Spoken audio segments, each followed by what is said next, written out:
देख रहे हैं पब्लिक समाचार। पब्लिक के व्यावसायिक गुलदार एडिशनल एसपी मालेगांव, मेरे साथ मेरे सहकारी सिद्धार्थ बरवाल, एएसपी मालेगांव सिटी। हमने आज मालेगांव शहर के सारे पत्रकार बंधुओं को आज एक मीटिंग के लिए बुलाया था। मीटिंग का जो एजेंडा था वो कि सभी के साथ गुफ्तगू हो, उनके साथ हमारी मुलाकात हो और जो शहर की जो प्रॉब्लम्स है उसके लिए क्या सोल्यूशन हम निकाल सकते हैं, उसको लोगों तक कैसे पहुंचा सकते हैं, उसके बारे में आज चर्चा करने के लिए हमने एक मीटिंग रखी थी।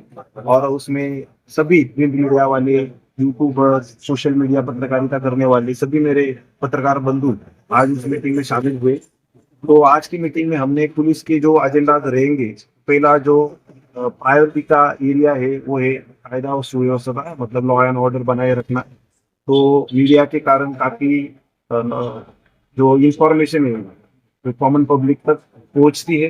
कभी कभार ऐसा भी होता है कि कोई झूठ अफवाहें फैलाई जाती है, वो मीडिया से कभी कभी वेरीफाई नहीं हो पाती, लोगों तक वो पहुंच जाती है और फिर वो अफवाह को चलते लॉ एंड ऑर्डर गांव में होने की संभावना रहती है। तो वो चीज को मद्देनजर रखते हुए हमने पत्रकार बंधु से आज हमने निवेदन किया है कि किसी भी चीज का अगर गांव में इंफॉर्मेशन बनती है, उसकी अगर न्यूज बनती है और वो गांव में फैलती है तो एक बार उसको वेरीफाई होना चाहिए। एक बार पुलिस प्रतिनिधि, फिर मैं एज एडिशनल एसपी हूँ, सिद्धार्थ बरवाल एएसपी है, उनसे या फिर मालेगांव कैंप की अपनी जो एसडीपीओ है दर्शन दुकन, उनसे आप वो चीज वेरीफाई कर सकते हो ताकि फिर उसकी जो ऑथेंटिसिटी है वो आपको पता चले। बाकी जो प्रायोरिटी थी तो उसमें सेकेंड एजेंडा तो हमारा जो है वो एनडीपीएस को रोक लगाने के बारे में है। गाँव में बहुत सारी चीजों का शिक्षा का जो अमल है, बच्चों पे उसका प्रभाव काफी हद तक है अभी के लिए। तो उसमें गुट्टागुजी या फिर क्लोरीन फॉस्फेट की बॉटल्स, जो हम खांसी की जो दवाइयाँ लेते हैं उसके भी बच्चे नशा करते हैं, एमडी पाउडर, गांजा। एक पत्रकार ने हमें बताया कि सोल्यूशन का भी अभी नशा गाँव में बढ़ रहा है। तो वो चीज को कैसे रोक लगा सकते हैं, उसके मैन्युफैक्चरिंग सेंटर तक कैसे पहुंचना, वो जो पिछले 5 साल के रिकॉर्ड पे जो आरोपी है उनके कैसे हम रोक लगाएंगे, साइट काउंटर की चिटवी कैसे होनी चाहिए। तो ये बारे में हमने पत्रकार लोगों से हमने चर्चा की। उनसे उस चीज में उन्होंने भी हमको काफी अच्छे अच्छे सुझाव दिए हैं। वो चीज को ध्यान में रखते हुए पुलिस आगे चल के इस पे कार्रवाई करेगी। तीसरी चीज बॉडी ऑफेंडर और प्रॉपर्टी ऑफेंडर को रोक लगाना। तो लगभग पिछले 5 या 10 सालों में जितने भी आरोपी रिकॉर्ड में है तो उसकी हमने अभी एक लिस्ट बनाई है एकदम ही। हमने हमारे डीबी के लोग, हमारे पुलिस स्टेशन के इंचार्ज, वो लोगों की मीटिंग ली और अभी इन आरोपियों में से कौन कौन सक्रिय है इसका एक हमने ऊपरी तौर पे एक रिव्यू लिया। तो लगभग 700 से 800 अक्यूज की यादी हमने फाइनलाइज की है, जिनको हम उनका चेकिंग करना, उनका इन्फॉर्मेशन फॉर्म भरना, उनके माँ बाप को भी एक वो जानकारी देना कि अपने बच्चे रात को कहाँ पे रहते, किसके साथ रहते, बैठते सोते, कौन सा मोबाइल डिवाइस का यूज कर रहे, कौन सी गाड़ी को यूज कर रहे, कहाँ पे कौन सा व्यवसाय वो करते हैं। वो चीज का भी हमें अक्यूज मॉड्यूल हम अभी तैयार करने वाले, आगे जाके 15-20 दिनों में वो मॉड्यूल तैयार होगा और नाइट राउंड में कंपल्सरी सारी अक्यूज चेक हो जाएंगे।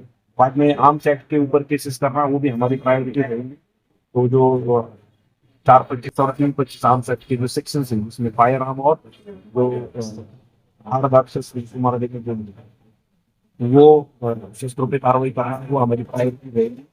और ट्रैफिक कंट्रोल करना, तो पिछले 2 बार हमने मेगा नाकाबंदी का एक कॉन्सेप्ट इस्तेमाल किया था जिसमें आरपीओ, आरसीपी, हमारे ट्रैफिक की ब्रांच, पुलिस स्टेशन के इंचार्ज, एसडीपीओ कार्यालय के स्टाफ और खुद डीवाईएसपी, एडिशनल एसपी रास्ते पे खड़े रहे। तो आरपीओ भी हमको उन्होंने सहकार किया रास्ते पे रह के, जो number without number plate, without licence या फिर विदाउट रजिस्ट्रेशन जो रिक्शा गाँव में घूम रही है उन पे हमने कार्रवाई चालू की। तो वो भी आगे जाके हम कार्रवाई करते रहेंगे।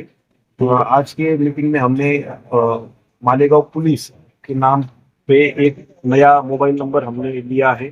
वो मोबाइल नंबर पे व्हाट्सएप हमारा चालू रहेगा, जो कि सीक्रेटली, मतलब एक गोपनीय तरीके से हैंडल किया जाएगा।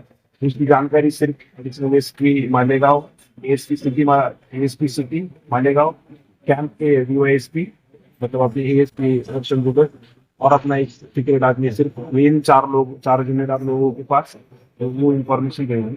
मैं गांव वालों से गुजारिश करता हूँ कि आपको किसी भी इलीगल धंधों के बारे में अगर इंफॉर्मेशन है, उसमें priority NDPS, arms act, body office, property office और गोवंश, तो इसके बारे में आपको अगर इलीगल धंधों के बारे में कुछ जानकारी है तो वो नंबर पे आपने धंधा या फिर इलीगल काम करने वाले का नाम, उसका नंबर, लोकेशन, या फिर आपको जो भी जानकारी है उसका फोटो अगर है तो आप उस पे व्हाट्सएप पे डाल सकते हैं।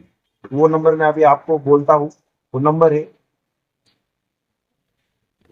7588931112। मैं फिर से दोहराता हूँ, 7588931112। आखिरी में जानबूझ के हमने 112 नंबर लिया है क्योंकि हमारा वो पुलिस का इमरजेंसी नंबर है, जहाँ पे आप कोई भी समस्या हो, जहाँ पे आपको लग रहा है कि मुझे पुलिस की मदद चाहिए, तो आपको 112 पे कॉल कर सकते हो।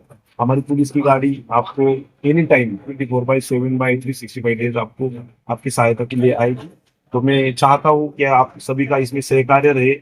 एनडीपीएस मतलब नशा को गांव से पूरी तरह से समाप्त करना है, इसके लिए मुझे पूरे गांव वालों की मदद जरूरी है।